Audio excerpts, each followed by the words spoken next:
तो भाई आज मैं यहाँ पर जो लंच टाइम होता है ना, उस टाइम पर आया हूँ। तो भाई और इस समय जो मशीनें होती हैं, अधिकतर जो मशीनें होती हैं वो रुकी रहती हैं, क्योंकि वो खाना खाने के लिए जाते हैं, लंच करने के लिए जाते हैं। इसलिए तो कुछ मशीनें अगर रुकी हुई दिखाई दे तो ये मत समझना कि काम बंद है। नमस्कार, स्वागत है आपका एक और नए ब्लॉग के अंदर। जय श्री कृष्णा, जय यमुना मैया। मेरा नाम है देव चौहान।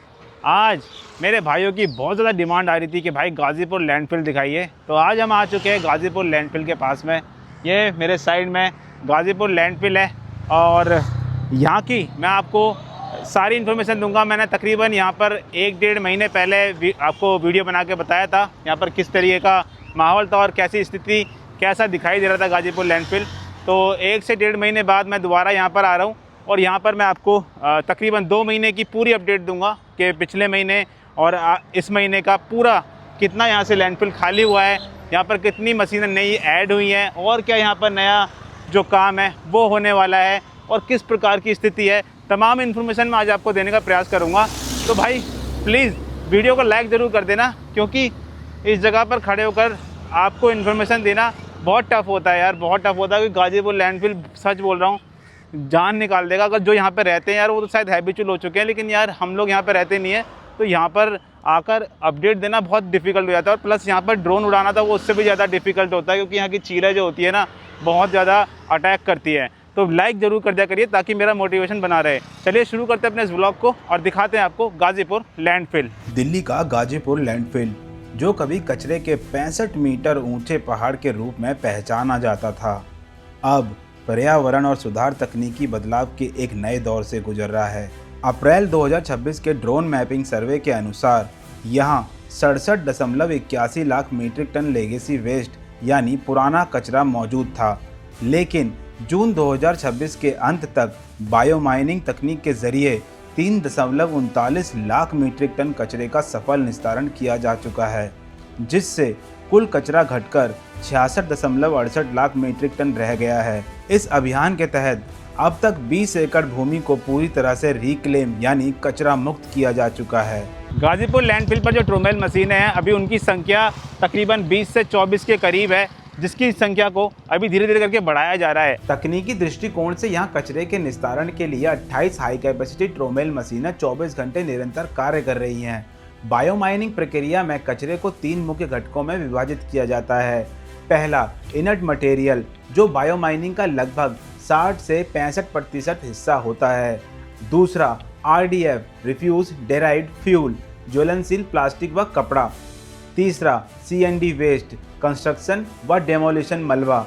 वर्तमान में यहाँ 7000 मीट्रिक टन प्रतिदिन कचरे की बायोमाइनिंग हो रही है, जिसे जुलाई 2026 के अंत तक बढ़ाकर 12000 मीट्रिक टन प्रतिदिन करने का लक्ष्य रखा है।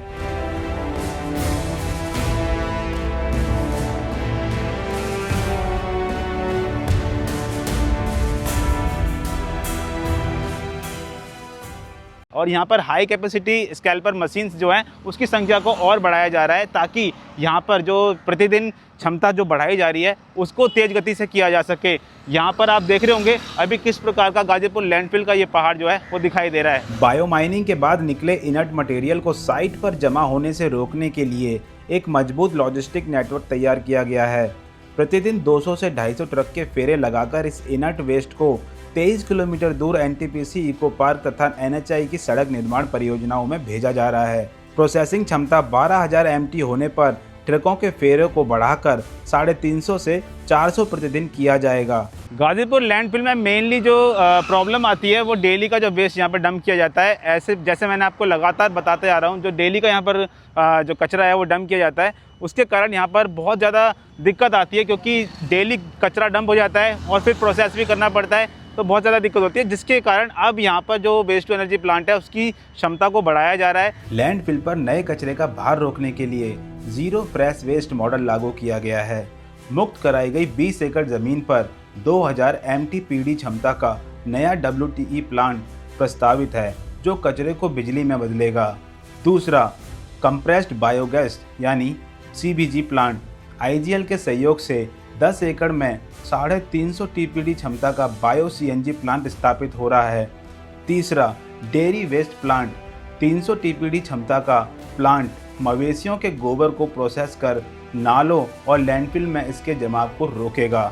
गाजीपुर लैंडफिल में अभी 7000 मीट्रिक टन डेली का प्रोसेस होता है कचरा, जिसके कारण यहाँ पर 200 से 250 ट्रक डेली का अप डाउन करते हैं। और यहाँ से कई ट्रक जो होते हैं वो एनटीपीसी इको पार्क जो बदरपुर का मैंने आपको दिखाया है, वहाँ पर भी इनर्ट वेस्ट जो यहाँ पर जो इनर्ट होता है वो लेकर जाते हैं और वहाँ पर डाला जाता है।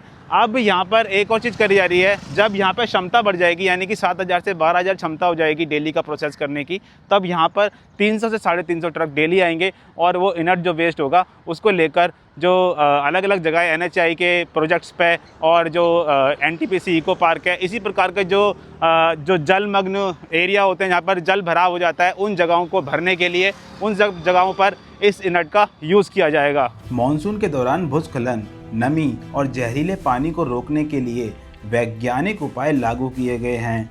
कचरे के काले पानी को एकत्र करने के लिए 50,000 लीटर के टैंक और लीचेट ट्रीटमेंट प्लांट कार्यरत हैं। कचरे की ढलानों को खिसकने से रोकने के लिए सीएनडी मलबे की टेरा मैपिंग और लेयरिंग की गई है। मीथेन पॉकेट्स के दबाव को घटाने के लिए वेंट पाइप्स और गंध नियंत्रण के लिए बायोकल्चरर का नियमित छिड़काव किया जा रहा है। गाजीपुर लैंडफिल में पहले जो कचरा था प्रोसेसिंग करने का वो था 7000 टन, मतलब डेली का जो प्रोसेस होता था कचरा वो 7000 टन था। लेकिन अब उसको बढ़ाकर जुलाई के 30 से 31 तारीख तक, जुलाई के महीने के अंदर इस यहाँ की जो क्षमता है इसको बढ़ाकर 12000 मीट्रिक टन डेली का करा जाएगा, ताकि यहाँ से जो कचरा है वो जल्दी से जल्दी प्रोसेस हो पाए। और जो गाजीपुर की टाइमलाइन लिखी हुई है, जो टाइमलाइन दी गई है गाजीपुर लैंडफिल की ख़त्म करने की, उस टाइमलाइन तक ये गाजीपुर लैंडफिल का कचरा यहाँ से हट पाए। सख्त वैज्ञानिक निगरानी और बहुस्तरीय तकनीकों के बल पर दिल्ली नगर निगम और शहरी विकास मंत्रालय का लक्ष्य गाजीपुर डंप साइट को दिसंबर 2027 तक पूरी तरह से समतल और स्वच्छ बनाना है, जो राजधानी के लिए एक स्वस्थ और हरित भविष्य की दिशा में एक ऐतिहासिक कदम है।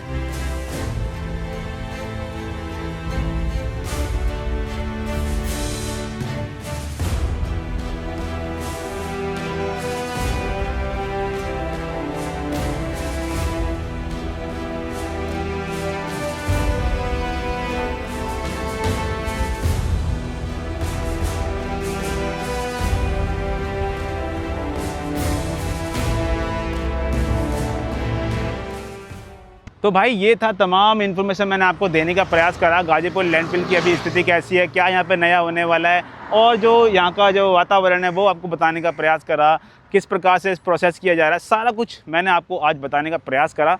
तो मेरा ये ब्लॉग, मेरी इन्फॉर्मेशन आपको कैसी लगी प्लीज़ कमेंट करके ज़रूर बताना। अपने भाई के इस प्रयास के लिए एक लाइक ज़रूर कर देना। मिलता हूँ आपको नेक्स्ट ब्लॉग के अंदर। टिल देन, जय श्री राम।